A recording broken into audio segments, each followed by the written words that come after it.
we see the same image as the last time. This is where we left, but I've just made this lighter so they don't they don't obstruct what we are seeing.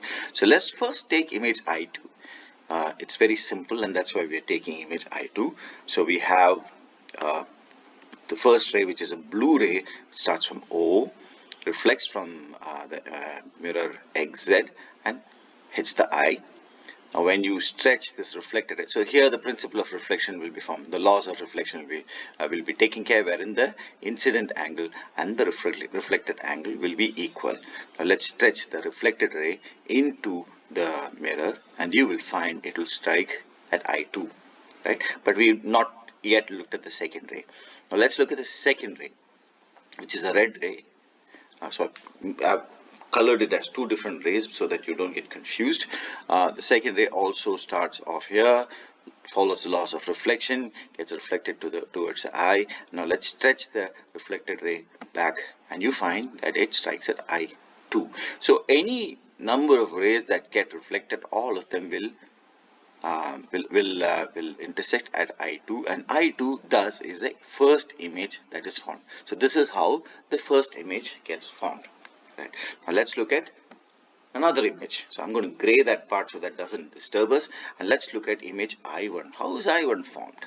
So again, object O, it strikes the mirror, the incident ray strikes the mirror XY. It gets reflected and it's going in this direction, not towards the eye. But then there is another mirror here which is XZ. So the reflected ray becomes an incident ray for XZ, and you will find that it gets further reflected. So this is how this ray is reflected. So from O, it comes and strikes XY. The reflected ray strikes XZ, and in turn becomes the incident ray for the mirror XZ. And then another reflected ray comes by, and that strikes the eye, and that's how you see this image. I will also do this extension of the reflected ray and tell you how it happens.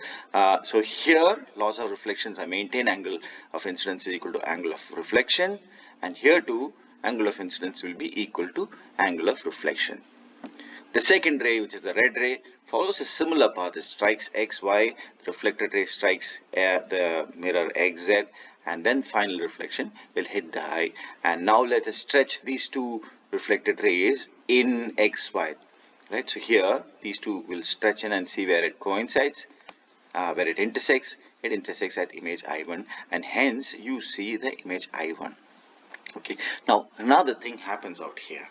Now you see that there are reflected rays from here too, from the mirror XZ2. What happens to these reflected rays? So one set of reflected rays have stretched backwards and they intersect at I1. The second set of reflected rays, which are these two rays which reflect out of XZ, should also be extended back, and when they extended back, they coincide or they intersect at I3, I4, and hence you see I3, I4 too. So in this manner, you are able to see the three images for a single object when you have two mirrors which are kept perpendicular to each other or at 90 degrees to each other. Yeah. So this is the image that you have in the book. What I suggest you do is that go through this video a couple of times and then go back to the book and see, can you traverse the path of each of these images. So first we constructed the image using these lines.